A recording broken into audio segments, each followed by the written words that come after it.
Assalamualaikum warahmatullahi wabarakatuh. Kembali lagi di podcast Ceritaku, Cerita Koperasi dan UKM. Bersama saya Gia. Hari ini kita udah kedatangan tamu nih, yaitu Mbak Aisyah. Halo Mbak. Halo, selamat siang. Boleh kenalan dulu nih Mbak. Namanya siapa, usahanya apa? Nama saya Aisyah Gabriela. Usaha saya di catering dan hampers, tapi khusus untuk makanan Eropa. Iya. Namanya apa nih Mbak? Namanya Big Daddies. Big Daddies. Iya. Boleh cerita dulu awal mulanya membuat Big Daddies itu kenapa milih masakan Eropa sih Kak? Well, ceritanya memang ya papa saya kan orang Jerman.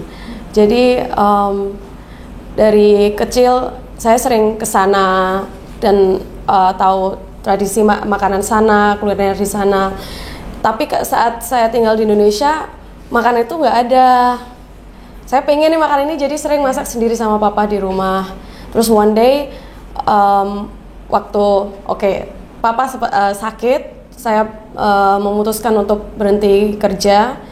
Saya buka usaha ini dengan konsep makanan Jerman, Eropa. Ya selama kita di sana kita sering traveling, jadi kita tahu makanan Eropa yang lain. Makanya saya pengen ada makanan itu di sini.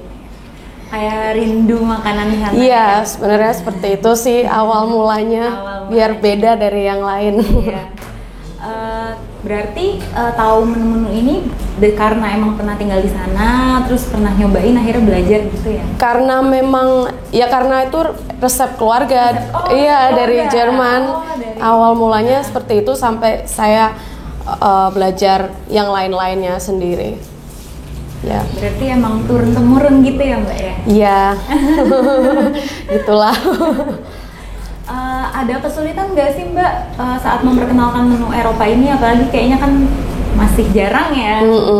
Ya pastinya awalnya agak susah, tapi alhamdulillah banyak teman-teman baik yang bantu promo, pesan, dan awalnya ya jadi apa sih namanya, jadi omongan gitu lah. Ini coba pesen situ sampai aktif di sosmed. Tapi saya sempat berhenti itu setelah jualan mungkin 1,5 tahun. Saya pindah ke Jakarta untuk ambil chef school. Oh, berarti belajar lagi? Iya, jadi saya pengen benar-benar serius. Jadi saya benar-benar ke chef school, belajar, terus ikut lomba tingkat Asia dan menang medali juga. Terus ikut Master Chef juga pernah. So, memang saya mau benar-benar mendalami lah. Jadi nggak cuma sekedar aku cuma bisa gini aja gitu. Belajar ya. Iya. Berarti awalnya itu dari teman-teman dulu gitu, terus lama-lama nyebar, semakin promosiin gitu ya. Iya. So, waktu dari Jakarta saya balik tuh karena Covid sebenarnya, pulang ke Semarang. Terus kenapa nggak dicoba lanjut aja yang kemarin. Ternyata lebih ramai mungkin karena orang-orang di rumah ya. Iya. Selain masakan Eropa, ada menu lain nggak sih Mbak? Enggak, emang sedikit idealis ya kalau dibilang. Tapi saya punya keyakinan ini harus bisa. Semarang itu ya memang harus di-educate karena ini makanan baru semua dan banyak menu juga yang memang saya kreasi sendiri. Tapi it's okay, jalanin aja. It's fine. Karena ciri khasnya juga makanan Eropa gitu. Iya. Tapi klien juga gimana? Maksudnya pernah nggak ngasih masukan, coba Mbak bikin menu lain atau gimana gitu, ada nggak? Enggak sih, ya paling kadang ada Indonesian food enggak, saya bilang nggak bisa. Ya kalau untuk ini, kalau mau untuk catering porsi besar pasti bisa saya buatkan juga. Tapi untuk basically Big Daddies ini emang brandnya sudah makanan Eropa itu. Berarti di luar Big Daddies tuh bisa Mbak? Kalau bisa ya, namanya ada tawaran ya why not, pasti nggak akan nolak ya. Tapi so far sih semua pasti tetap ke makanan Eropanya. Iya. karena udah signature-nya Eropa ya. Iya. Terus harga menu di Big Daddy's tuh kisarannya berapa ya Mbak? Jadi kan ada makanan reguler yang untuk per porsi itu paling murah 69, paling mahal mungkin 190. Tapi jadi orang awal mungkin mikir kok agak mahal ya. Tapi saat mereka udah lihat makanannya, itu porsinya memang besar. Makanya namanya Big Daddy's. Daddy's itu karena saya panggil papa saya Daddy, jadi makanya Big. Terus mereka akhirnya mikir, oh enggak, ternyata enggak terlalu mahal. Karena porsinya emang porsi orang Eropa. Iya. Jadi bisa dinikmatin bareng-bareng juga ya? Iya. Terus boleh tahu nggak Mbak omsetnya nih rata-ratanya berapa ya? Iya, nggak usah detail, buat bisa 3 digit. 3 digit. Iya. Wow. Kalau lagi low season atau peak season gitu? Low season sih pastinya ya ini semua orang ngerasain ya, kayaknya semua pengusaha tuh awal tahun sampai 3-4 bulan. Tapi kalau udah pertengahan tahun sampai akhir tahun sih biasanya ramai. Kalau saya sih biasanya Christmas itu hampersnya kayak tahun lalu sendiri Christmas itu ada 300 hampers sendiri yang kejual. Terus lebaran, terus wedding kan biasanya juga pertengahan sampai akhir. Berarti ramenya ya di itulah. Terus Mbak, usaha catering ini tuh biasanya kliennya tuh untuk acara apa aja sih? So far sih ulang tahun sama wedding. Tapi wedding pun orang asing biasanya. Oh, justru orang asing Iya. Disesuaikan dengan namanya juga mungkin ya. Lalu adakah yang cerita yang unik atau berkesan buat kakaknya nih? Apa ya? Ya waktu event sih, waktu itu wedding itu orang asing memang dia pesan ribs iga itu nggak tahu berapa kilo banyak lah. Terus saya standby di situ sama yang bantuin untuk serving, dan itu mereka saya kan pengen lihat gimana responnya karena ini orang-orang Amerika dan makanan saya kan Eropa ya, beda. Terus mereka coba makan dan mereka bilang this is insane, maksudnya gila sausnya gitu. Seneng lah kayak kalau kayak gitu, terus kaget lah kalau responnya sebaik itu. Dan semenjak itu jadi sering dipakai untuk wedding orang asing. Iya, itu awalnya sih makanya berkesan banget ya. Ternyata responnya positif ya. Iya. Pernah ada special request nggak sih Kak dari klien? Pastinya sih, kadang ada aneh-aneh. Iya, kita nggak bisa nyalain, lidah orang kan beda-beda ya. Tapi selama bisa saya buatkan, saya fleksibel sih, nggak mau terlalu saklek, nggak bisa ini, nggak bisa enggak. Jadi ya selama bisa. Klien juga ya kayak mau gimana ya. Cuma saya memang nggak mau terlalu, misalkan mereka minta request yang terlalu aneh-aneh, saya takutnya malah ngerusak rasa yang udah bener gitu kan. Bener. Jadi selama masih bisa, masih masuk akal, pasti saya fleksibel lah. Terus kan bisnis kan nggak cuma jualan produk ya kayak, kan ada juga pelayanan nih, customer experience gitu. Nah, cara nyikapinnya gimana nih? Ya harus customer is the king. Jadi kita harus always be nice, dan itu fleksibel itu tadi.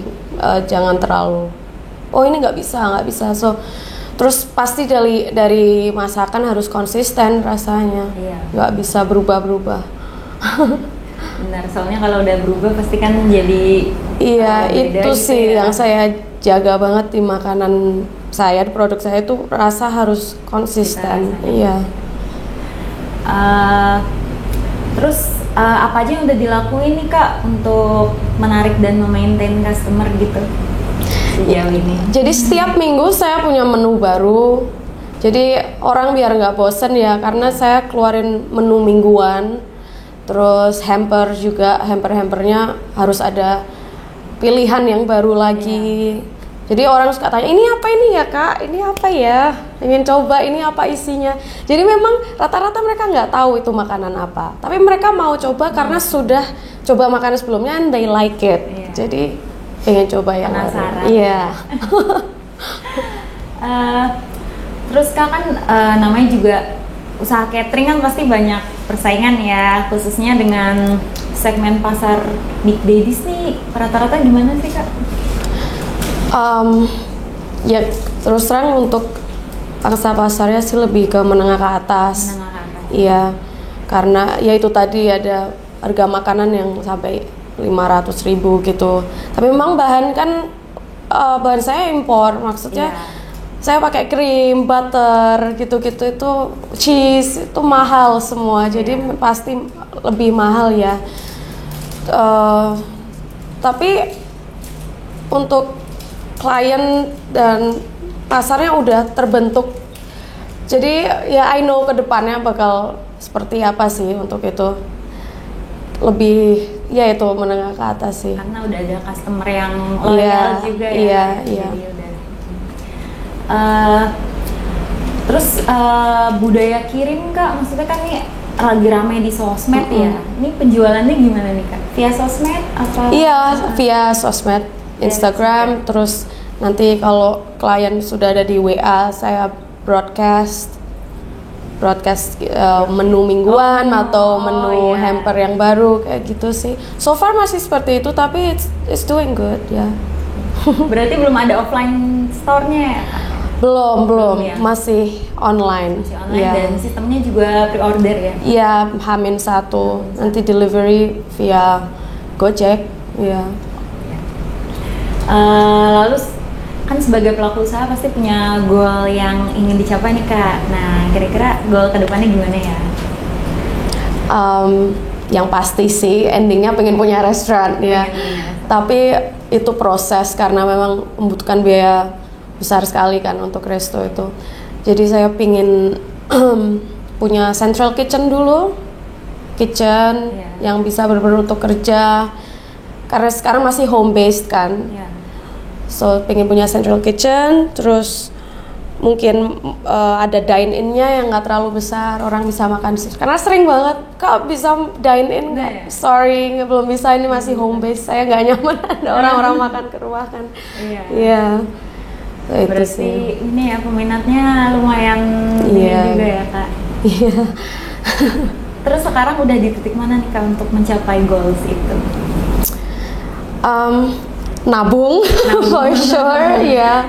Sama ya insya Allah tahun depan semoga bisa mulai dicicil lah sedikit-sedikit ya. Semoga goalsnya bisa tercapai. Kami pelan-pelan dulu ya Kak. Thank you.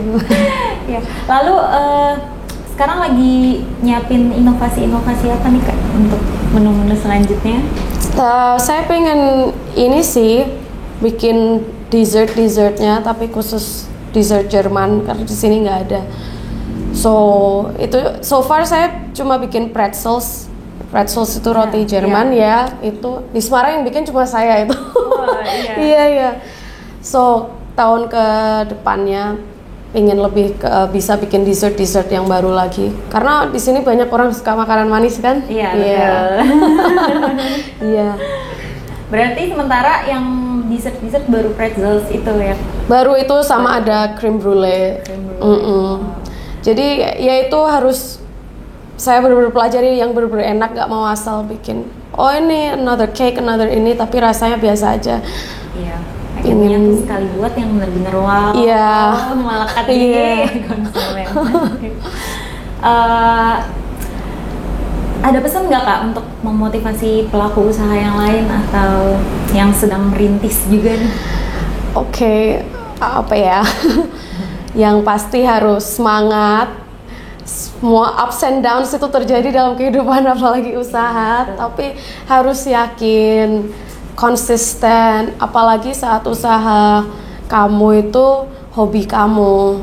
Jadi you're happy about it.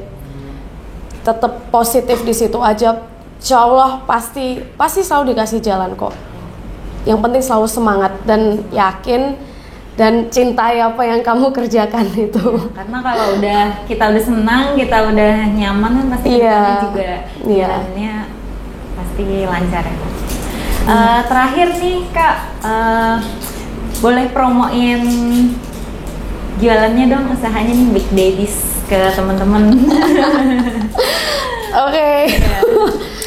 Well guys, kalau ada yang mau makanan Eropa, Jerman, Yunani, mana aja dan butuh hampers untuk ulang tahun dan ada wedding dengan makanan khusus, you guys can order in Big Daddy's Catering and Hampers.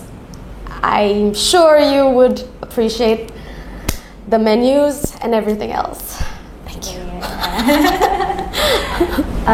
Oke, nanti kita tulis Instagramnya di bawah sini kali ya, biar nanti kalau kalian pada mau kepo-kepoin IG-nya, terus siapa tahu mau langsung order nih ke Kak Aisyah, bisa banget. Oke, segitu dulu untuk podcast ceritaku hari ini. Sampai jumpa lagi di podcast selanjutnya. Dadah.